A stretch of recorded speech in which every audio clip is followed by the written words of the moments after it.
Alhamdulillahirabbil alamin wa bihi nasta'inu ala umuri dunya waddin wassalatu wassalamu asrofil anbiya'i wal mursalin wa ala alihi wa sahbihi ajmain. Asyhadu an la ilaha illallah wa asyhadu anna Muhammadan abduhu wa rasuluh. Allahumma sholli ala Muhammad wa ala ali Muhammad amma ba'du. Puji dan syukur marilah kita panjatkan kehadirat Allah Subhanahu wa taala atas segala nikmat dan karunia yang senantiasa dicurahkan pada kita semua.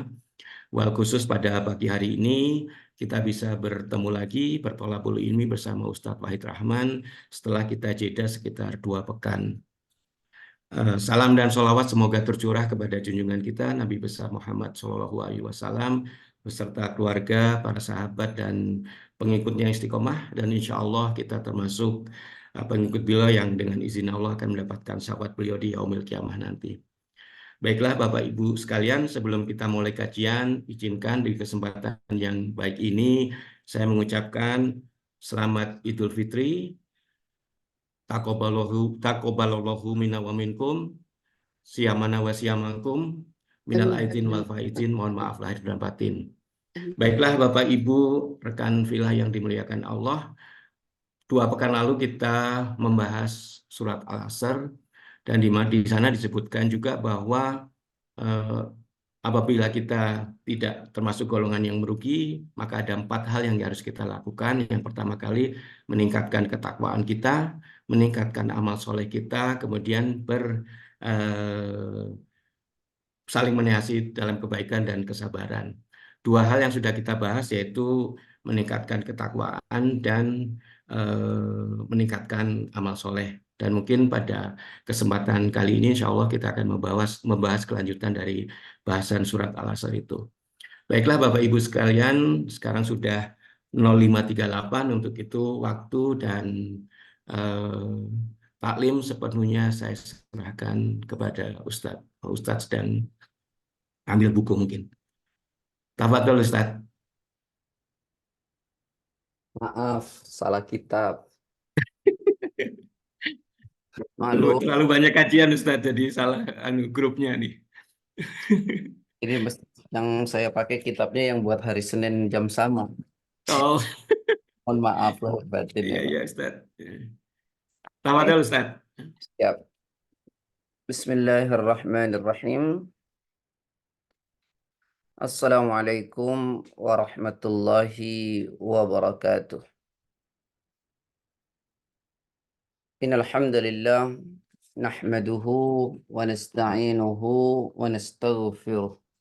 ونعوذ بالله من سرور أنفسنا وسيئات أعمالنا من يهده الله فلا مضل له ومن يضلله فلا هادي له أشهد أن لا إله إلا الله وحده لا شريك له وأشهد أن محمدا عبده ورسوله لا نبي ولا رسول بعده وبعد. Alhamdulillah, puji syukur pada Allah karena sungguh atas izin dan karunia-Nya pada pagi ini kita bisa bersama-sama kembali. Mudah-mudahan bersama kita ini kelak Allah membersamakan kita di surganya.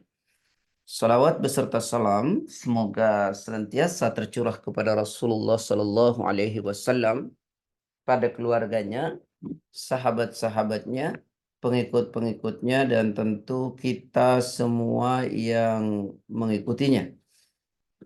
Ikhwani wa akhwati fillah yang dirahmati oleh Allah, kita akan bahas bagian ketiga dari surat Al-Asr, yaitu bagian ketiga. Ayat ini saya sampaikan di awal. Ayat ini, surat ini berbicara tentang keuntungan. Ya, walaupun ayat ini dimulai dari kerugian ya.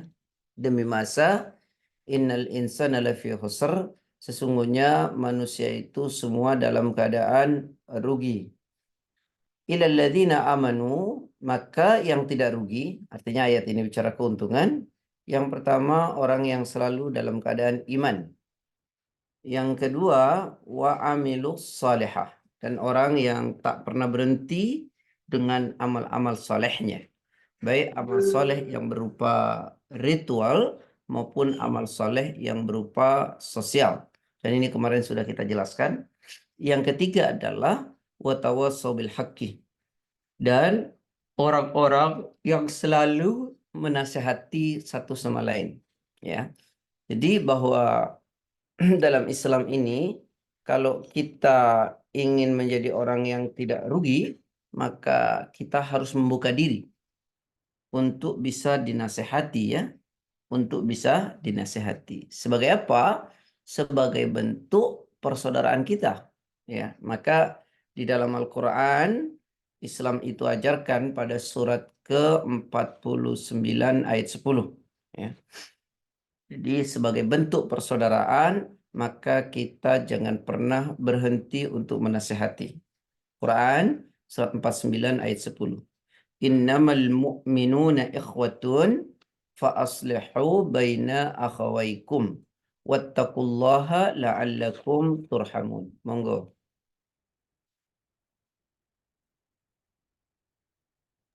A'udzubillahiminasyaitonirrajim. Sesungguhnya orang-orang mukmin itu bersaudara. Karena itu, damaikanlah antara kedua saudaramu yang berselisih dan bertakwalah kepada Allah agar kamu mendapat rahmat. Nah, sebagai bentuk persaudaraan, Allah berfirman, sesungguhnya orang mukmin itu bersaudara. Maka kalau begitu, ayo damaikan persaudaraan di antara mereka, yaitu saling menasehati. Ya, jadi orang mukmin itu satu sama lain tidak pernah berhenti untuk saling menasehatinya satu sama lain. Karena ini adalah bagian dari ajaran Islam. Ya, bagian dari ajaran Islam. Dan teman-teman sekalian yang dirahmati oleh Allah, saya ingin sampaikan, tolong renungkan nih baik-baik.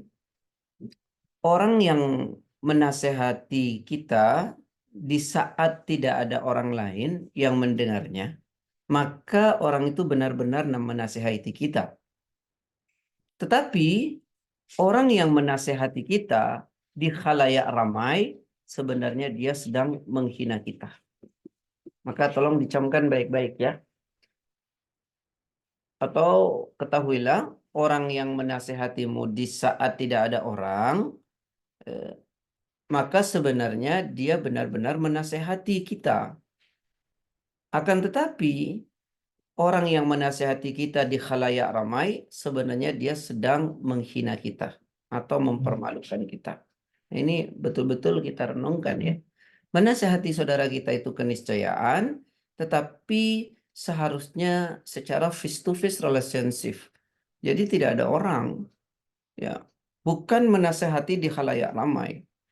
Karena menasehati di khalayak ramai itu sebenarnya dia sedang menghina kita. Ya. Nah, kita nggak sadar nih. Dengan alasan mengkritik macam-macam, nggak boleh dalam Islam. Islam itu ada etikanya. Islam itu ada akhlak. Ya. Kan banyak di antara kita nih kadang-kadang menasihati orang di publik, ya, di khalayak ramai. Demi Allah, orang yang seperti itu sebenarnya bukan menasehati, tapi dia menghina. Ya, sebab menasehati itu mestinya dilakukan secara face to face relationship, ya, tidak mempermalukan, ya. Apalagi kemudian misalnya dalam kajian lalu disela di tengah-tengah, itu tidak boleh. Itu bukan sedang menasehati, tapi sedang menghina. Ya, jadi orang yang menasehati itu betul-betul dilakukan secara face to face, dia tidak mempermalukan. Kalau dia menasehati di depan umum, dia mempermalukan. Ya, nggak boleh dalam Islam. Ya, maka di dalam Quran itu Allah ingatkan kita pada surat ke-49 yang sama, ya. Mohon maaf. Surat 16 ayat 125. Coba baca. A'udzu billahi minasyaitonir rajim. Sudah? Surat 16 ayat 125. Ud'u ila sabili rabbika bil hikmati wal mau'izatil hasanah wajadilhum billati hiya ahsan. Ya. Inna rabbaka huwa a'lamu biman dhalla an sabili wa huwa a'lamu bil muhtadin. Monggo.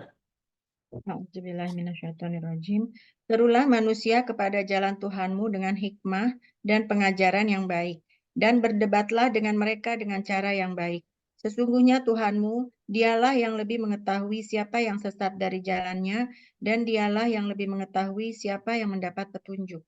Nah, jadi kata Allah, nasihati ya, ajak mereka ke jalan Rabbmu. Nasihati mereka. Nah, yang pertama apa? Bil hikmah. Menasihati orang itu atau mengajak orang ke jalan Allah itu modal utamanya adalah hikmah, yaitu ilmu. Ya, kalau nggak ada ilmu jangan. Ya, nanti sesat dan menyesatkan. Jadi ajak mereka ke jalan Rabbmu dengan hikmah. Menasihati orang itu modal utamanya adalah ilmu. Kalau nggak ada ilmu, nggak bisa. Karena tanpa ilmu itu sesat dan menyesatkan. Ya, dirinya sesat dan menyesatkan orang lain. Nah, tidak cukup dengan ilmu wal mau'izatil hasanah, yaitu dengan pengajaran yang baik. Ya, dengan pengajaran yang baik, dengan metodologi. Ya, kita menasihati orang dengan caci maki, menasihati orang dengan mempermalukan, menasihati orang dengan menghinakan. Itu nggak boleh. Ya. Maka menasihati orang itu ya dengan hikmah, dengan ilmu dan pengajaran yang baik. Ya, dengan pengajaran yang baik, tidak mempermalukan, tidak di depan umum, menggunakan diksi yang baik, kemudian intonasi yang baik. Ya, kadang-kadang diksi yang kita gunakan tidak baik, intonasi yang kita gunakan tidak baik, walaupun itu kebaikan yang disampaikan, akhirnya ada noise. Ada apa? Penghalang. Tidak sampai itu pesan dari komunikatornya kepada komunikan. Kenapa? Karena diksi yang dipilih tidak tepat, atau kemudian intonasi yang digunakan juga tidak tepat. Gitu. Makanya tidak cukup hanya dengan punya ilmu, maka harus mengerti metodologi. Bahkan saya sering sampaikan, mungkin kutubku harus belajar tentang psikologi umat. Mungkin perlu belajar patologi sosial, penyakit masyarakat. Ya, karena penuh dengan pendekatan. Coba lihat bagaimana Rasulullah SAW menyampaikan agama ini. Masya Allah, nikmatnya luar biasa. Tidak ada penghakiman, tidak ada penyudutan, tidak ada mempermalukan. Ya, kita sesama Muslim saja dengan dalih menasehati, lalu kemudian kita mempermalukan dia di depan umum. Ya. Misalnya orang itu keliru kepada kita atau kepada siapalah keliru. Orang itu dosa, orang itu dolim. Tapi kemudian kita menasihati dia di depan umum, dolim kita jauh lebih besar. Ya, dolim kita itu jauh lebih besar. Nah, ini kita kadang-kadang tidak pernah menyadari. Ya, makanya ajak orang ke jalan Allah, modal utamanya ilmu, modal keduanya apa? Metodologi. Kemudian jika terjadi perdebatan, maka berdebatlah dengan cara yang baik gitu loh. Jangan kemudian saling marah, engkel-engkel gitu. Atau kalau saudara kita sudah meminta maaf, ya sudah. Misalnya keliru lah ya, minta maaf, ya sudah dimaafkan. Gitu kan? Karena indikator orang baik itu sebenarnya salah sahabatnya ya maafkan. Itu sebagaimana Allah jelaskan dalam Quran surat 3, 134. Indikator ketakwaan itu kata Allah, alladzina yunfiquna fis sarra'i wad-dharra'i wal kadhimina al-ghaidha wal 'afina 'anil nasi wallahu yuhibbul muhsinin. A'udzubillahiminasyaitonirrajim, yaitu orang yang berinfak baik di waktu lapang maupun sempit, dan orang-orang yang menahan amarahnya dan memaafkan kesalahan orang lain. Dan Allah mencintai orang yang berbuat kebaikan. Nah, jadi orang bertakwa itu kata Allah satu ya orang yang dermawan. Artinya tidak pelit lah gitu ya. Yang kedua, mampu menahan emosi. Gitu ya. Karena semua orang punya emosi. Persoalannya mau nahan atau tidak. Nah, orang bertakwa itu tidak emosional. Ya. mempermalukan orang kan emosional. Ya. Kemudian memaafkan, pemaaf. Coba belajar kita berkata, salah saya jauh lebih banyak daripada dia. Jadi saat ada orang salah, dia minta maaf, ya orang itu benar gitu. Karena kalau kita tanya, salah kita jauh lebih banyak daripada orang tersebut. Nah, coba belajar berkata seperti itu. Ya, jadi apa namanya, pemaaf gitu ya. Jangan jadi orang itu yang pendendam. Ya, apalagi sampai nggak saya maafin. Masya Allah ya. Masya Allah. Kata Nabi gimana? Kullu bani Adam, kullu ibnu Adam khata'un. Wa khairul khata'in at-tawwabin. Setiap manusia, anak Adam tuh mesti keliru. Mesti keliru. Dan sebaik-baik orang keliru itu yang bertaubat. Maka saya, Pak, kalau ada orang keliru, ya kayak biasa-biasa aja. Wong dia manusia kok. Masa kita tuntut benar terus? Yang salah siapa? Pak Sikit manusia. Pak Sikit nek salah, ya dimaafkan. Terus kalau saya nuntut Pak Sikit nggak boleh salah kan berarti Pak Sikit apa? Kita sedang apa? Langsung Nabi Ustaz. Saya sedang memaksa Pak Sikit jadi Oke. malaikat. Iya kan? Berarti saya sedang memaksa Pak Sikit jadi malaikat. Karena saya tidak mau terima kalau Pak Sikit salah. Berarti kan saya memaksa Pak Sikit jadi malaikat. Mau. Oh, mau jadi malaikat maut gimana? Terus nyabut nyawa kita. Ya, kita nih keliru. Ya orang ini salah ya gak apa-apa. Kalau saya ada orang salah. Orang ini yes, manusia yuk. Makanya ada pepatah Arab tuh gimana? Al-insanu mahallul khoto'i wan nisyani. Manusia itu tempatnya lupa, ya tempatnya keliru. Mahallul khoto' tempatnya salah, wan nisyan ya tempatnya lupa. Ya biasa-biasa saja. Ya kalau mau nasihati, nasihati dengan cara tidak mempermalukan, tidak di depan umum. Ya jenenge manusia. Wong salah kita lebih banyak. Ya, kalau kita cuma asik cari salah orang ya nggak pernah clear, nggak pernah benar orang nanti. Ya, jadi gitu. Orang mukmin itu bersaudara, karena itu nasihati mereka, damaikan mereka. Karena agama itu memang nasihat, gitu ya. Kemudian buka lagi bahwa dalam Islam itu saling menasihati itu penting sekali, ya. Kemudian surat 7 ayat 62.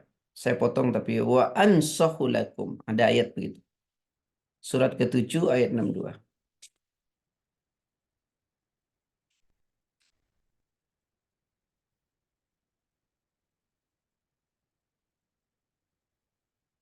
Uballighukum risalati rabbi wa ansahu lakum wa a'lamu minallahi ma la ta'lamun. Monggo.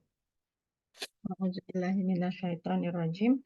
Aku menyampaikan kepadamu amanat Tuhanku, memberi nasihat kepadamu, dan aku mengetahui dari Allah apa yang tidak kamu ketahui. Nah, Nabi sendiri kan datang memberi nasihat.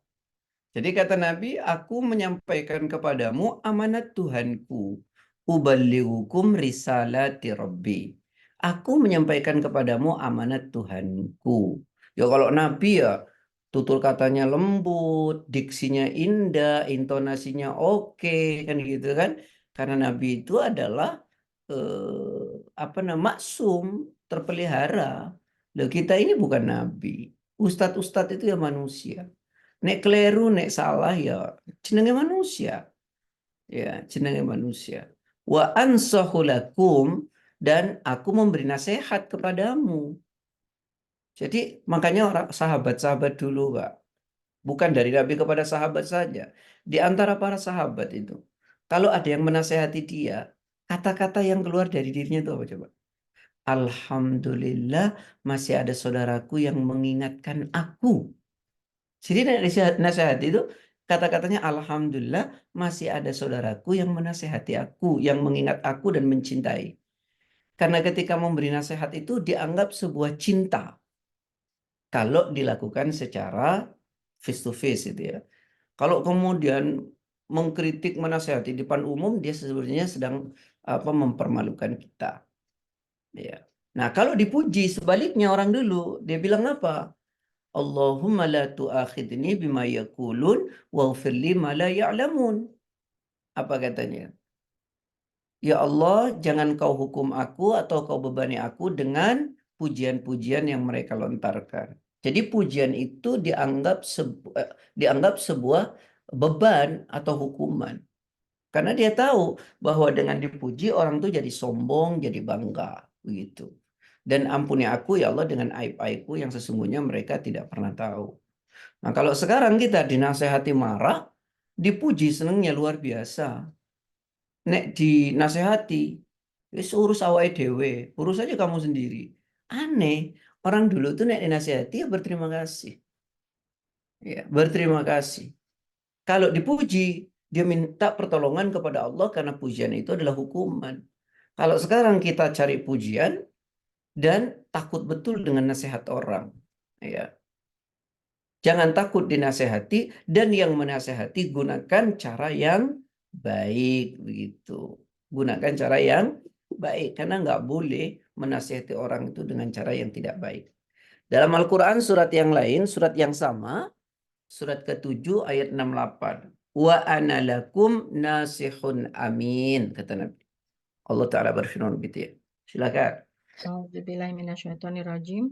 Aku menyampaikan kepadamu amanat Tuhanku dan pemberi nasihat yang terpercaya kepada kamu. Nah, jadi jelas sekali ya dalam ayat ini, uballighukum risalati rabbi.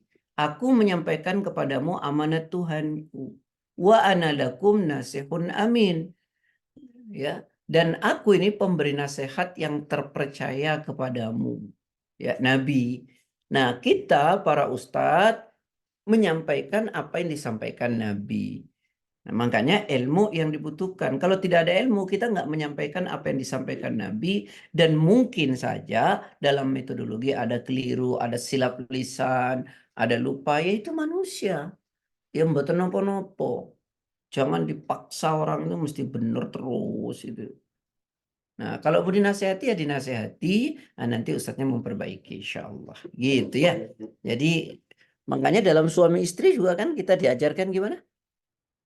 Istausu bin nisa'i khairan fa innal mar'ata khuliqat bid-dila wa inna a'waja ma fid dila'i a'la wa in tuqimuhu kasarta wa in taraktahu lam yazal a'waj istausu bin nisa'i khairan. Kata Nabi, suami istri itu hendaknya saling menasehati ya dalam kebaikan atau nasihati istri itu dengan baik gitu ya. Karena perempuan itu atau istri itu diciptakan dari tulang rusuk. Dan tulang rusuk yang paling bengkok itu yang paling atas. Dari situlah wanita itu diciptakan. Ya, maka karena itu kalau engkau ingin luruskan mesti dia patah. Ya, kalau engkau biarkan dia kan bengkok terus. Maka karena itu nasihati dengan lembut. Karena wanita itu makhluk yang lembut gitu ya. Bukan halus ya, makhluk lembut. Jadi begitu juga kita dengan sahabat mestinya, dengan teman, dengan siapapun. Ya, kalau menasihati itu dengan cara yang lembut, ya digunakan metodologi yang pas gitu loh. Metodologi yang pas ya. Ilmu, kemudian caranya baik, intonasinya baik, diksinya baik. Nabi itu kan masuk kenapa, Pak?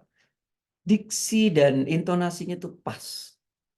Digunakan dengan pendekatan, memeluk ya, bukan menendang, merangkul, bukan memukul, tapi betul-betul dilakukan dengan cara yang baik, gitu ya, dengan pendekatan. Coba lihat, misalnya nasihat Nabi kepada istrinya, ketika salah satu istrinya bicara tentang istri yang lain, misalnya, Anna Sofiyata kada wa kada. Sofia itu begini-begini kata istri yang lain. Takni qasirah yaitu pendek. Itu kan body shaming ya.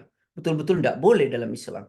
Tapi Nabi itu ketika menasihati istrinya, lalu isinya tuh kenceng, tapi intonasinya baik. Apa kata Nabi?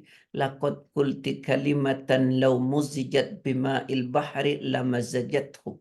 Kata Nabi, wahai istriku, engkau ini sungguh telah berkata satu perkataan yang kalau kata-katamu itu dicelupkan ke dalam air laut, maka semua air laut akan berubah warnanya menjadi hitam. Ini kan dalam sekali gitu ya. Tapi intonasinya indah, diksinya juga indah. Kita sudah diksinya nggak indah, kemudian intonasinya juga menakutkan. Sehingga nggak nyampe-nyampe itu pesan kita itu.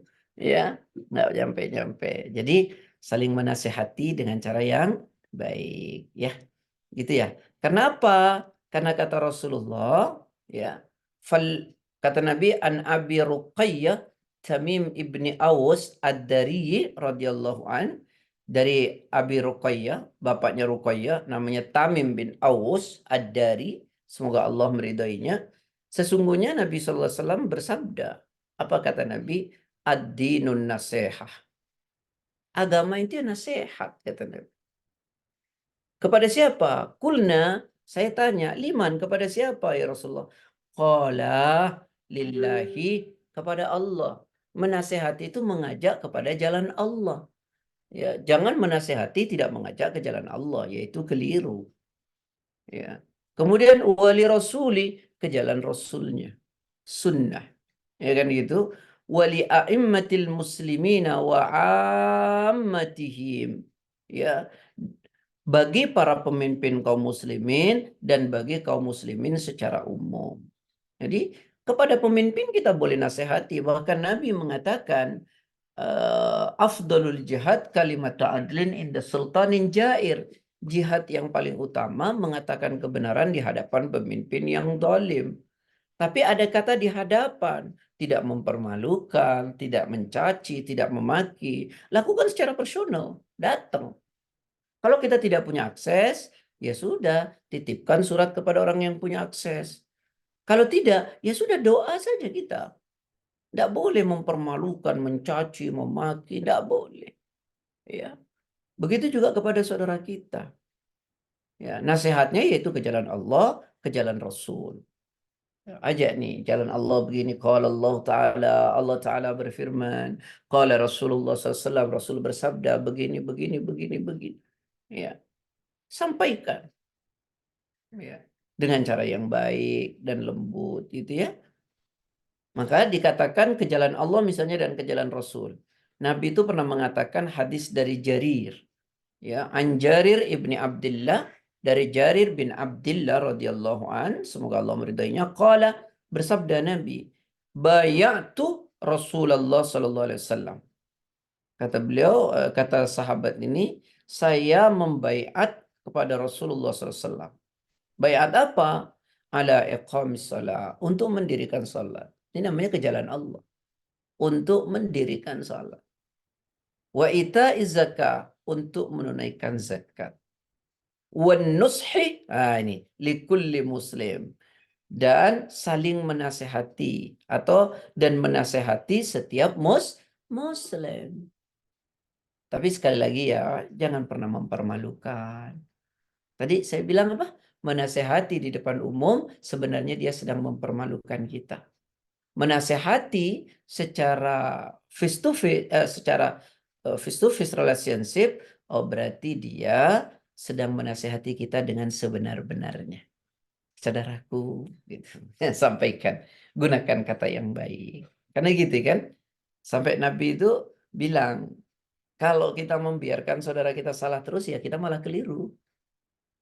Gitu ya, karena kata Nabi, hadis dari Anas radhiyallahu an, la yu'minu ahadukum hatta yuhibba li akhihi ma yuhibbu li nafsihi.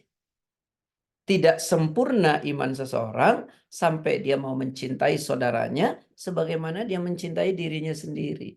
Jadi ini ada saudaranya salah, keliru, melakukan perbuatan yang membawa dia ke neraka, ya dinasehati. Ya, caranya ya tadi dengan cara yang baik. Nggak bisa kita menasihati orang itu dengan cara yang tidak baik. Mempermalukan dia, ya nggak boleh. Nggak boleh. Membicarakan kepada orang lain, nggak boleh. Apalagi sampai dia minta maaf, ya terus kita nggak maafin, nggak boleh. Ya kita diajarkan, kita ini mesti jadi orang, yang mengajak pada kebaikan, mencegah pada kemungkaran, gitu. Sebagaimana misalnya dalam Quran surat 3 ya ayat 104. Waltakum minkum ummatun yad'una ilal khairi wa ya'muruna bil ma'rufi wa yanhauna 'anil munkar. A'udzubillahiminasyaitonirrajim. Dan hendaklah di antara kamu ada segolongan orang yang menyeru kepada kebajikan, menyuruh berbuat yang makruf dan mencegah dari yang mungkar. Dan mereka itulah orang-orang yang beruntung. Nah, Nabi bilang, Allah bilang, wal takum minkum ummatun. Ya, dan hendaklah ada di antara kalian golongan umat. Nah, jadi ngambil porsi ini gitu. Untuk apa? Mengajak pada kebaikan. Ya, yad'una ilal khair. Mengajak kepada kebaikan. Nah, tetapi mengajak kebaikan itu dengan cara yang baik. Tidak boleh mengajak kebaikan dengan cara yang tidak baik. Maka nanti hasilnya tidak baik. Orang naik salah kan tidak baik tuh. Maka ajak dengan cara yang baik. Jangan mengajak kebaikan dengan cara yang tidak baik. Ya. Dan cegah orang dengan kemungkaran. Itu pun dengan cara yang diajarkan oleh Nabi. Ya, yang benar. Jangan menolak kemungkaran dengan cara mungkar. Itu kan keliru kan. Menolak kemungkaran dengan cara mungkar. Nggak boleh. Ya. Mereka itulah orang-orang yang beruntung. Jadi orang yang beruntung itu adalah orang yang mengajak orang pada kebaikan dan mencegah orang pada kemungkaran. Nah, tapi kita tadi harus tahu ilmunya, metodologinya. Ya kan? Coba Bapak Ibu renungkan. Bapak Ibu renungkan deh. Kalau saya nih ngajak kebaikan misalnya, tapi diksi yang saya gunakan memaki, mencela, intonasinya pun kasar. Kira-kira kita mau ngaji lagi nggak sih Pak Sigit? Enggak, Ustaz. Wes kapok aku. Iya. Jelas tuh Ustaz. Tapi saya yakin betul, selama saya ngajar ini mesti banyak silap lisan anak. Mesti banyak keliru. Ono yang tersinggung gitu loh misalnya. Ya itu membuka nasihat. Nah, nasihatnya gimana? Di telepon, Pak Ustadz. Tadi sepertinya itu diksinya enggak pas, Pak Ustadz. Ada yang tersinggung loh di antara saudara kita. Itu loh, di telepon. Jangan di sini. Waduh, nggak boleh. Ya, jadi nanti hasilnya enggak baik. Wong Ustadz itu yakin kok dirinya manusia kok. Duduk jadi malaikat kok. Ya, jadi jangan dituntut selalu benar. Makanya ada hadis itu mengatakan begini. La yafrut mu'minun mu'minatan in kariha minha khuluqan radiya minha akhar. Janganlah orang mukmin laki membenci mukmin perempuan, karena pada mukmin perempuan itu ada keburukan akhlak. Ingat loh, pada mukmin itu masih menyimpan banyak akhlak yang baik. Ingat aja baiknya, lupakan jeleknya. Keren itu. Tapi nek yang diingat jeleknya dengan kebaikannya dilupakan, ya hancur. Ya, gitu. Saya yakin yang ngajar banyak itu ya. Yang ngajar banyak, ibu-ibu juga sering banyak dengarkan kajian-kajian para ustadz. Jadi jangan selalu dituntut benar ya Bu ya. Ya mesti ada keliru. Namanya jenenge manusia. Ya, jenenge manusia. Nah, dalam ayat yang lain misalnya surat yang sama, ayat 110. Kuntum khaira ummatin ukhrijat linnasi ta'muruna bil ma'rufi wa tanhauna 'anil munkar. Coba. Bismillahirrahmanirrahim. Kamu umat Islam adalah umat terbaik yang dilahirkan untuk manusia karena kamu menyuruh berbuat yang makruf dan mencegah dari yang mungkar dan beriman kepada Allah. Sekiranya ahli kitab beriman, tentulah itu lebih baik bagi mereka. Di antara mereka ada yang beriman, namun kebanyakan mereka adalah orang-orang fasik. Nah, kalian adalah umat terbaik kata Nabi. Ya, yang lahirkan untuk manusia. Jadi umat Islam ini umat terbaik yang dilahirkan untuk manusia.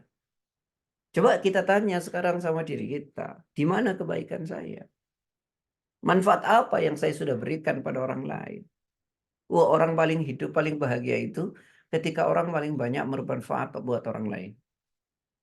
Orang paling sengsara itu ketika orang mencari manfaat dari orang lain. Karena pasti dia kecewa. Tapi kalau kita berebut memberi manfaat, kita nikmat. Tapi kalau berebut mencari manfaat, kecewa kita. Ya. Nah, saya ulangi, kalian ini adalah umat terbaik ya, yang dilahirkan untuk manusia.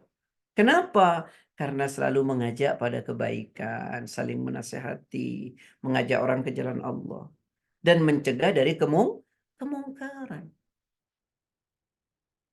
Nah, itu kenapa disebut umat terbaik. Jadi, untuk mengajak pada kebaikan, mencegah pada kemungkaran itu kan butuh apa? Butuh nasihat. Ya, butuh nasihat. Nah, teman-teman sekalian, jangan kita selalu mengatakan, katakan yang benar, walaupun pahit. Ya betul, katakan yang benar walaupun pahit, tapi dengan metodologi yang pas. Ya, dengan intonasi yang benar, dengan diksi yang benar. Jangan katakan yang benar walaupun pahit. Akhirnya kalau berhenti di situ, ya udah kata-katanya kasar, ya, memaki, mencela, bukan merangkul tapi memukul, bukan dengan cinta tapi dengan kebencian.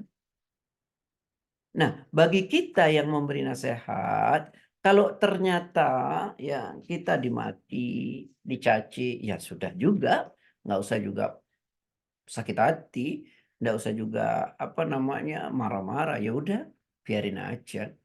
Makanya ada kata dalam Quran tuh surat 7 ayat 190,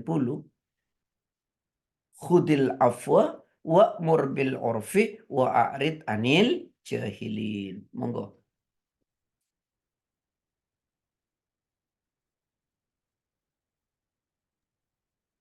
Ayat 190. Iya. A'udzubillahiminasyaitonirrajim. Maka setelah dia memberi kepada keduanya seorang anak yang saleh, mereka Mohon maaf, menjadi mohon maaf Bun, saya khilaf Bun. Ayat 199 sepertinya. Oh, Khudil afwa wa'mur bil urfi wa'arid anil jahilin. Coba dicek deh. iya betul. A'udzubillahiminasyaitonirrajim. Jadilah pemaaf dan suruhlah orang mengerjakan yang makruh serta jangan pedulikan orang-orang yang bodoh. Nah, jadi kata Allah, yuk jadi pemaaf. Ya, nggak bakal saya maafin. Gimana Bun? Sampai mati nggak saya maafin. Udah terlanjur sakit. Sakitnya tuh di sini Pak Ustadz. Masya Allah. Segitunya ya Bun ya. Yuk jadi pemaaf. Dan ajak orang berbuat baik. Caranya menasehati. Dan cuekin aja orang-orang yang bodoh. Maksudnya siapa itu? Orang yang suka mencaci, memaki, mencela. Ya udah, bagi kita yang dicela, dicaci maki, ya udah cuekin aja tuh orang. Ya. Tapi kitanya jangan mencela, jangan memaki gitu. Kalau kita ketemu orang itu ya sudah, jangan dipikirin, capek nanti kita. Ya, capek. Ya, betul nggak? Capek kita nanti. Ya. Makanya Nabi mengatakan, ya katakan yang benar dari Robmu. Siapa yang mau beriman, silakan beriman. Siapa yang mau kafir, ya silakan kafir. Nggak boleh kita harus gini. Nggak boleh. Karena dalam Islam tuh orientasinya ya bukan hasil, tapi proses. Selama orang tuh berorientasi pada proses, pasti caranya selalu baik dan tidak marah. Tapi kalau orientasinya hasil, mesti ya marah, kesel, nanti menggunakan intonasi yang tidak pas. Gitu kan? Oh, dalam Islam kita disuruh cuma nyampein yang hak aja. Orang mau ya silakan, tidak mau ya silakan. Mau kafir silakan kafir, mau beriman silakan beriman. Ya gitu kan? Surat apa itu? Al-Kahfi ya, surat 18 ayat 29. Wa qulil haq mir rabbikum. Faman syaa falyu'min wa man syaa falyakfur. A'udzubillahiminasyaitonirrajim. Dan katakanlah Muhammad, kebenaran itu datangnya dari Tuhanmu. Barang siapa menghendaki beriman, hendaklah dia beriman. Dan barang siapa menghendaki kafir, biarlah dia kafir. Sesungguhnya kami telah menyediakan neraka bagi orang zalim yang gejolaknya mengepung mereka. Jika mereka meminta pertolongan atau minum, mereka akan diberi air seperti besi yang mendidih, yang menghanguskan wajah. Itulah minuman yang paling buruk dan tempat istirahat yang paling jelek. Nah, coba itu. Ya, wa qulil haq, katakan Muhammad, al-haqqu mir rabbikum. Kebenaran itu dari Rabbmu lu. Makanya menyampaikan kebenaran itu sumbernya Quran, hadis, karena dari Allah. Faman syaa falyu'min, siapa orang mau ya silakan beriman. Wa man syaa falyakfur, siapa yang mau kafir ya silakan kafir. Itu harus kita nyampein dengan cara yang benar, dengan cara yang baik, menasehati dengan cara yang benar. Soal hasil biarin Allah. Gitu. Enggak, kita nggak emosi. Ya, nggak emosi, cara yang kita gunakan mesti juga baik. Ya, kalau nanti orientasinya hasil, mesti marah-marah tuh. Mesti marah-marah. Ya. Dan nanti kata-katanya juga nggak pas. Ya, kata-katanya nggak pas. Karena yang punya hati itu kan Allah kan. Yang membolak-bolakkan hati itu kan Allah. Yang punya hati Allah. Yang menyadarkan Allah. Ya kita cuma mengetuk dengan cara yang baik gitu. Lalu kemudian dapat Alhamdulillah. Kalau enggak ya milih Allah. Apa kurang baiknya Nabi menyampaikan kepada pamannya Abu Thalib? Ya Abu Thalib ya nggak sadar. Ya, walaupun Nabi kemudian sedih kan ketika akhir hayat Abu Thalib. Sedih karena tidak beriman. Nabi ditegur nggak sama Allah? Ditegur. Apa teguran Allah? Ya. Innaka la tahdi man ahbabta walakin Allah yahdi man yasha. Kamu itu tidak akan bisa memberi petunjuk kepada siapapun Muhammad. Sekalipun orang itu sangat kamu cintai. Karena petunjuk itu miliknya Allah. Anak kita yang sudah dapat petunjuk agar bertahan terus ya kita doa. Gimana doanya? Allahumma inni as'alukal huda wat-tuqa wal afafa wal ghina. Ya. Allahumma inni ya Allah sesungguhnya aku as'aluka minta memohon kepadamu al-huda petunjuk agar kita selalu dalam petunjuk. Wat-tuqa dan ketakwaan. Wal afafah. Wal afaf itu kemuliaan ya. Tidak jadi hina. Wal ghina dan kecukupan. Jadi kita minta tuh kepada Allah agar kita diberikan apa? Petunjuk gitu. Nah, teman-teman, jadi orientasinya bukan hasil ya, proses. Jadi orang ini gak gelem ya wis gitu ya. Wa'rid anil jahilin. Gak gelem ya cuekin aja gitu loh. Gak usah marah-marah, gak usah membuat kita kemudian terus sakit hati. Ya. Nah, kesimpulannya adalah ya menasehati itu keniscayaan. Dan kita dinasehati selalu berbahagia karena masih ada saudara kita yang mengingatkan kita. Itu respon kita. Kalau kemudian dipuji, minta pertolongan kepada Allah karena sesungguhnya itu membahayakan diri kita. Nah, bagi kita yang menasehati, satu, yuk yang pertama adalah ilmu modalnya. Kalau nggak ada ilmu, jangan menasehati, nanti sesat dan menyesatkan. Yang kedua, yaitu dengan metodologi yang pas, ya metodologinya yang pas, ya baik intonasinya maupun diksi yang kita gunakan, ya. Kemudian yang ketiga, tidak mempermalukan. Ya, menasehati tidak di depan umum, tidak mempermalukan, panggil, itu baru hati orang tuh bersih. Dia ada salah mengejek kita, mungkin panggil, akhi, afwan. Kata-kata antum sepertinya tidak benar, begini-begini. Nanti dia minta maaf gitu loh. Tapi kalau di depan umum diceritakan kepada orang lain, dia dolim sama kita, tapi ketika kita ceritakan kepada orang lain, itu dolim kita kepada dia jauh lebih besar. Ya, misalnya Pak Sigit salah sama saya. Ya wes, nggak apa-apa, nanti ketemu insya Allah saya sampaikan atau kalau enggak saya telepon. Selesai sudah. Gitu kan. Tapi Pak Sigit salah sama saya. Lalu saya ceritakan kepada misalnya kepada Bu Eka, kepada Bu Sri dan pada teman-teman itu. Dolim saya itu jauh lebih besar daripada dolimnya Pak Sigit. Pak Sigit cuma salah sama saya. Tapi saya membuka aib Pak Sigit kemana-mana. Ini kan kacau. Nah, ini kita nggak sadar tuh yang kayak gitu-gitu tuh. Karena kita selalu apa ya, wah katakan yang benar walaupun pahit. Nah, gitu ya. Kira-kira ada pertanyaan nggak sampai yang bab ini nih? Karena ini bab penting menurut saya. Termasuk kepada pemerintah ya. Kita menyampaikan kebenaran iya, tapi tidak memaki, tidak mencela. Ya. Tidak juga kemudian dengan cara yang apa namanya mempermalukan lah gitu. Saya sering bilang gini, ada apa ya miniatur apa sih bukan miniatur filosofi dalam sholat tuh keren. Coba teman-teman semua pernah nggak lihat imam keliru? Sering, Ustaz. Sering. Coba apa yang kita lakukan ketika imam keliru dalam bacaan? Kita Membetulkan. kita meluruskan kan?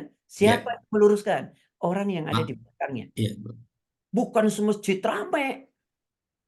Ini banyak orang nggak paham. Udah sopnya paling belakang, dengar keliru, ya padahal di depan udah ada yang nasihat tuh, wah dia ikutan di belakang. Sebenarnya Anda sedang ingin meluruskan dia, apakah Anda ingin dilihat teman Anda bahwa Anda hafal? Itu hati kotor sebenarnya itu. Iya, tak? Nah, itu satu. Ya, ini satu. Pernah ndak lihat kita berjemaah, imamnya keliru rakaat? Iya, pernah juga Ustaz. Apa yang kita lakuin? Nek laki bilang subhanallah, nek perempuan. Tepuk tangan. Nah, itu konstitusi dalam menasehati. Gak boleh. Wah, imam batal kau. Ya batal kabeh. Ini ono cerita di kampung saya, cerita. Saya ini kan orang kampung, Pak. Orang kampung tuh rumahnya tuh atasnya nggak kayak gini kan, kayak bambu ngono lho. Berjemaah 3 orang, imamnya 1, makmumnya 2. Wah, tiba-tiba jatuh, ini cerita ya, nggak jadi dalil nih. Jatuh tikus. Kata imamnya, ya Allah, tikus jatuh lagi. Lagi sholat. Terus kata makmumnya yang sebelah kanan, nek sholat itu jangan ngomong. Kata makmum sebelah kiri, aku dong nggak ngomong. Ya batal kabeh. Jadi menasehati itu ya kayak gitu. Dalam sholat itu ya ada konstitusinya. Maka saya bilang dalam bernegara ya ikuti konstitusinya. Ya, jangan nafsu, emosi ngono lho. Nanti kacau semua negara ini. Masjid dijadikan, mohon maaf. Masjid dan mimbar dijadikan ladang menyebar kebencian. Gimana sih? Jangan. Ya, masjid dan mimbar itu dijadikan orang tuh adem gitu, bukan dikompori. Gitu ya. Ya, taib. Ya, Ya, itu siap, ada Ustaz. Mungkin pertanyaan. saya sedikit Ustaz.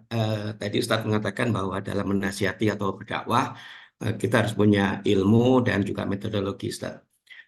Bagaimana dengan hadis Nabi yang mengatakan bahwa Satu ayat. Baligul ani walau ayat Ustaz. Jadi sampaikan walaupun hanya 1 ayat. Artinya kan ilmu kita sangat terbatas, Ustaz. Sementara itu Nabi menyarankan atau mengencourage kita untuk menasihati walaupun kita hanya punya 1 ayat itu. Itu gimana Ustaz implementasinya? Terima kasih. Jadi kata Nabi, balighu anni walau ayat. Sampaikan kepada mereka. Lihat nih. Apa? Anni dariku, kata Nabi. Walau ayat, walaupun 1 ayat. Jadi jangan menyampaikan yang tidak dari Nabi. Walaupun 1 ayat. Ya 1 ayat itu kita, ilmunya kita ya itu. Yang kita pahami 1 ayat, jangan ngerambah ke ayat yang lain yang kita tidak paham. Betul itu, Pak. Seperti Pak Sigit, habis ngaji, Bapak udah tahu nih, sampaikan kepada istri, kepada anak, gitu loh. Wah, nek nunggu paham semua, gak ono orang dakwah, Pak.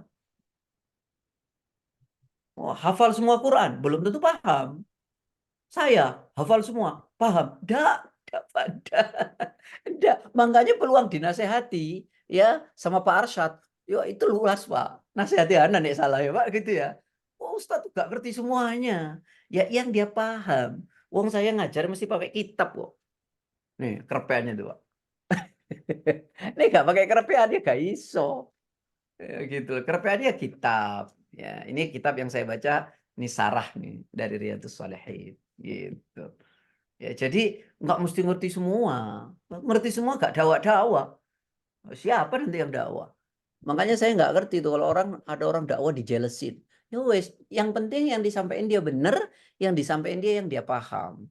Tapi kalau dia nyampein nggak paham, nggak ada ilmunya, sesat dan menyesatkan. Gitu. Misalnya pasti kita tahu, nek makan itu mesti dengan tangan kanan. Itu tok tuh, ngerti? Wah, anak makan pakai tangan kiri. Kul biyaminik, makan dengan tangan kanan. Karena itu yang sudah diketahui. Gitu. Tapi jangan, nek makan tuh ya dengan tangan kanan. Udah tuh, tahu kita tuh. Mestinya begini, begini, begini. Nah yang begini-begini itu nggak ada. Kita berimprovisasi. Itu yang keliru.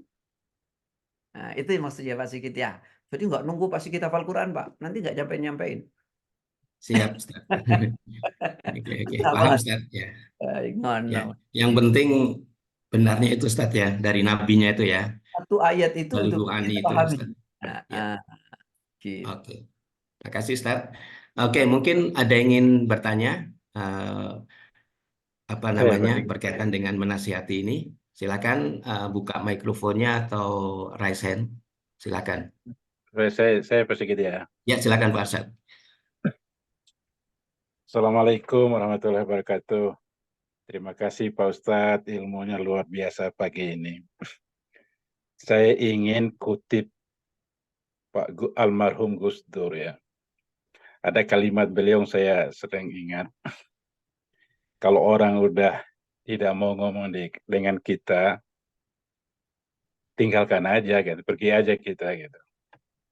Itu yang dari Gus Dur. Jadi kelihatannya sama dengan yang Pak Ustadz pagi ini nyampaikan. Yang kedua, Allah itu sangat membenci. Saya lupa Pak Ustadz surat berapa itu. Yang antara perkataan dan perbuatannya itu tidak sama. Saya ambil contoh begini Pak. Kalau seandainya pemerintah gitu, kan sering menasihati kita ke rakyat. Tapi di dalam kebijakannya atau perbuatannya tidak sesuai dengan yang disampaikan itu. Bagaimana menurut Pak Ustadz yang kayak begini? Terima kasih Pak Ustadz. Kabura maqtan indallah. Ya, itu celaka berlipat orang yang mengatakan apa yang dia tidak lakukan. Ya, tapi urusan itu biar urusan dia dengan Allah. Urusan dia dengan Allah. Urusan kita ya menasehati dengan cara yang baik gitu ya. Pesankan kepada. Makanya Bapak Arsyad jadi anggota DPR, Pak. Nanti pesan kita saya titipkan. Ya Ya. gitu ya. Atau jadi menteri bisa nasihati ya. Nah, urusan dilakukan atau tidak itu urusan dia dengan Allah, Pak ya. Nah, kita tidak Oh, boleh hukum ya, menghukum orang, "Wah, kamu tidak sama begini-begini." Ya sudah, urusan dia dengan Allah. Nasihati saja. Dan kita tidak boleh menghakimi orang secara personality. Ya, tidak boleh ya. Apalagi menghakimi yang pekerjaan itu miliknya Allah gitu. Miliknya malaikat lah. Kalau saya suka gini, maaf ya bunda-bunda ya, ini cuman anggap aja guyon lah bun. Seorang suami bertanggung jawab nggak pada istrinya? Menjawab Ustaz. Istri bertanggung jawab nggak sama suami? Tidak. Tidak. Jadi karena suami bertanggung jawab sama istri, nek suami lihat handphone istri, itu adalah keharusan. Karena nek membiarkan istrinya ngomongin orang macam-macam di handphonenya, suaminya ndak menjaga, maka suami bisa dimintai pertanggungjawaban nanti di hadapan Allah. Dan dia bisa masuk neraka gara-gara itu. Nah, oleh karena istri tidak punya tanggung jawab terhadap suami, ya istri nggak perlu tahu isi handphone suami. Jangan ambil pekerjaan malaikat rokib atid, ya bun, biarkan aja itu pekerjaan malaikat itu. Ya, mohon maaf lahir batin ini guyon, tapi bisa dijadikan sebagai tamsil lah, analogi gitu. Ya, jadi kita nggak boleh menjudge orang secara personal, ya, janganlah. Ya. Wallahu a'lam. ya, terima kasih. Sama-sama. Cukup Pak Arsyad? Cukup. Oke, mungkin yang lain yang ingin bertanya, mungkin tidak harus selalu sangat terkait dengan materi, mungkin yang lain. Assalamualaikum, Ustadz, Mas Sigit. Ya, Pak Fajri, silakan. Mau tanya, ini mohon maaf di luar konteks ini sebenarnya. Ustadz, ini tentang haji dan badal haji, Ustadz. Siap. Kalau kita punya kesempatan lagi untuk haji, apakah lebih baik membadalkan orang tua yang belum haji, atau kita mengulang diri untuk diri kita sendiri, Ustadz? Masya Allah. Saya ulangi ya, Nabi itu haji sekali atau 2 kali? Sekali ya. Makanya hajinya pun disebut haji wida atau wada, haji perpisahan. Apakah boleh haji 2 kali? Mboten nopo-nopo. Nggak ada masalah ya. Nah, tapi kita kalau misalnya punya orang tua belum haji dan kita udah pernah haji, membadalkan. Baik, Ya. Ustadz. Kenapa? Itu sebagai bentuk bakti kita kepada orang tua. Dan nilai haji kita nggak berkurang, Pak. Oh, alhamdulillah, ya. Jadi berangkat nih, Pak. Insya Allah, Ustadz. Makanya saya masih mencari-cari apa ya, alasan yang kuat gitu. Karena saya baca memang ada dua hal. Ada yang menganggap bahwa pahalanya untuk dibadalkan, dan ada yang mengatakan bahwa yang membadalkan pun dapat pahala haji juga gitu, Ustaz. Iyalah, sama dengan apa puasa, saya tanya. Kasih Iya. makan orang berpuasa. Bapak dapat pahala nggak? Seperti pahala Iya, puasa orang itu, dengan tidak mengurangi nilai puasa kita sama sekali. makasih, Ustaz. Insya Allah itu bakti seorang anak kepada orang tua itu, Pak. Baik, Insya Ustaz. Allah. Ya, Yes. mungkin Insya Allah. Pak Fajri bisa ikut levelnya Pak Ustadz. Nggak ada begitu. Nggak bercanda Ustadz, bercanda. Ada itu pantangan berjualan di aja enggak boleh, Pak. Ustaz, Oke. enggak Yang boleh. jualan saya Ustadz. Ya, jualan itu enggak boleh. Karena jemaah itu tidak ikhlas, Pak. Cuman Ya, karena Ustadz. enggak enak, ngono lho. Enggak boleh. Apalagi nyampainya di masjid. Sama sekali itu enggak boleh. Oke, Makanya baik kita Ustadz. ledekin jadi Mohon maaf ya. jualan buku, jualan apapun di masjid nggak boleh. Kecuali Ustadz, keliru ini. Akhirnya Ustadz ini jualan buku, nggak masjid. Padahal berdagang di dalam masjid hukumnya haram. Orang nggak boleh itu doa jelek, kecuali bagi orang yang berdagang di masjid. Sampai ada adanya, semoga jual belinya tidak menguntungkan. Nah, tapi Ustadznya jualan buku misalnya, ya itu nggak boleh sebenarnya. Nah, kalau ngelihat seperti itu, nanti Ustadznya sampaikan dengan cara yang lembut. Ustadz, bukan nggak boleh Pak Ustadz ya. Kalau jualan di masjid ya Pak Ustadz. Nah, sampaikan gitu, nggak boleh mempermalukan. Gitu ya masih gitu ya. Ya, siap Ustadz. Hehehe. Oke, cukup Pak Fajri? Baik, terima kasih banyak Ustadz Mas Sigit. Oke, ya, makasih. Mungkin ada yang lain, silakan. Langsung dibuka mikrofonnya. Tanya Ustadz. Iya, silakan. Wanita. Jadi kalau sebenarnya dalam Islam itu demo-demo yang seperti sekarang sering dilakukan itu nggak boleh ya sebenarnya Ustadz. Nah tapi kan sebenarnya banyak orang melakukan demo itu menyampaikan aspirasinya karena melalui jalur formal itu sepertinya buntu gitu. Atau tidak pernah diperhatikan. Mungkin sudah dilakukan upaya-upaya sebelumnya untuk menyampaikan secara yang benar ya menurut ajaran Islam, tapi karena tidak diperhatikan atau tidak ada dampaknya, maka dilakukanlah demo-demo seperti itu. Itu gimana menurut Ustadz? Baik. Bun, Bunda kan tanyanya sama saya, Bun ya. Saya tidak meniadakan pendapat orang lain, ya. Kalau tanya saya, satu, demo itu yang pertama adalah tercampur baurnya laki dan perempuan. Kemudian yang kedua, tak pernah diajarkan ya di zaman para sahabat. Ya. Yang ada justru pada masa sahabat Utsman. Dari demo sehingga terjadi pembunuhan sahabat Utsman ibnu Affan. Kemudian kecenderungan demo itu suka mencaci memaki ya dalam orasi-orasinya gitu ya. Kalau tanya saya enggak ada syariatnya. Kalau tanya saya enggak ada syariatnya. Jadi wallahu a'lam. Ya, syukran Ustaz. Afwan. Cukup, wanita? Ya, cukup. Oke. Silakan kalau ada yang lain di belakang wanita, monggo langsung dibuka aja mikrofonnya. Mungkin dari saya Ustadz, di YouTube sekarang ini sering kita lihat dakwah para mu'alaf itu berdiskusi atau katakanlah mengkoreksi atau apapun terhadap golongan ahli kitab, Ustadz. Gejala seperti ini menurut Ustadz bagaimana? Kadang-kadang kan memang diskusinya vulgar, tapi kalau itu dikatakan itu syiar, itu dakwah, itu bagaimana Ustadz? Ini akhi. Kalau ada dialog ya, dialog misalnya difasilitasi dan diperjanjikan bahwa ada dialog, maka dalam dialog itu nggak ada masalah. Tapi tetap norma-norma akhlak dalam Islam kan tetap harus dilakukan. Tapi kalau tidak ada dialog ya, sengaja kita kemudian mencari menghina Tuhan mereka itu nggak boleh loh. Ya, nggak boleh. Coba buka surat Al-An'am ayat 108. Coba dibuka. Wala tasubbul ladina yad'una min dunillahi fayasubbullaha adwan bighairi ilm. Kadzalika zayyana likulli ummatin amalahum, thumma ila rabbihim marji'uhum fayunabbi'uhum bima kanu ya'malun. Monggo. A'udzubillahiminasyaitonirrajim.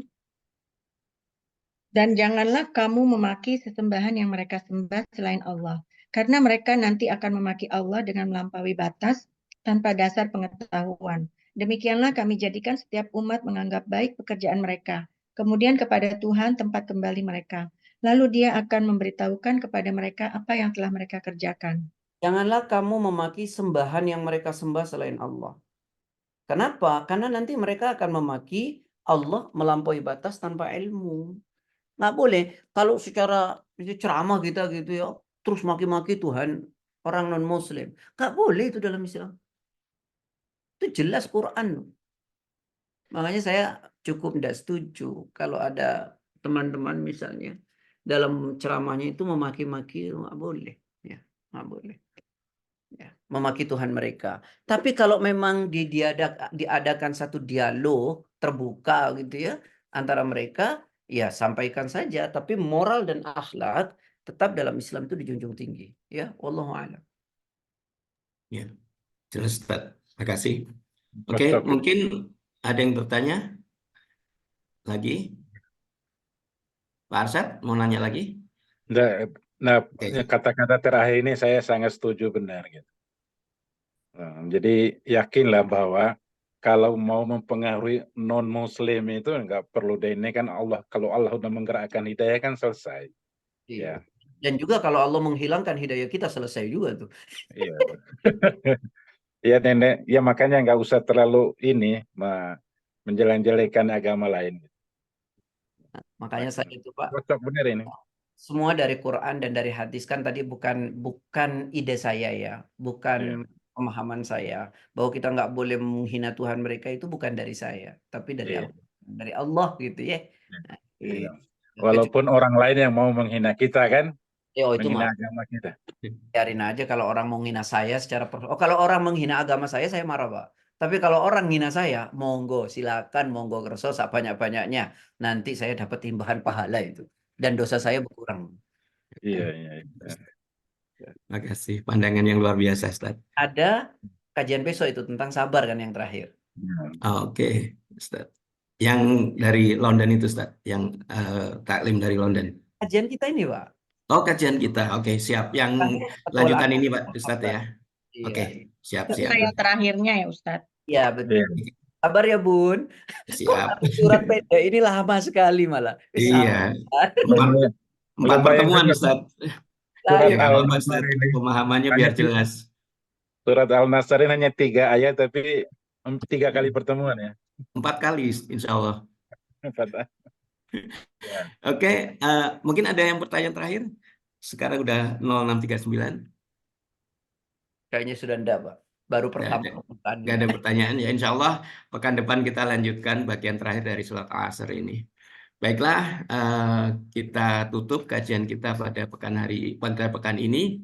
Baiklah, kita bersama-sama membaca doa kafaratul majelis dan juga sebenarnya harus baca Al-Asr dulu, Ustaz ya, yang disunahkan. Ini sendiri Al-Asrnya, Pak. Jangan ramai. Al-Asrnya baca sendiri, silakan. Dan kemudian kita bersama-sama membaca doa kafaratul majelis.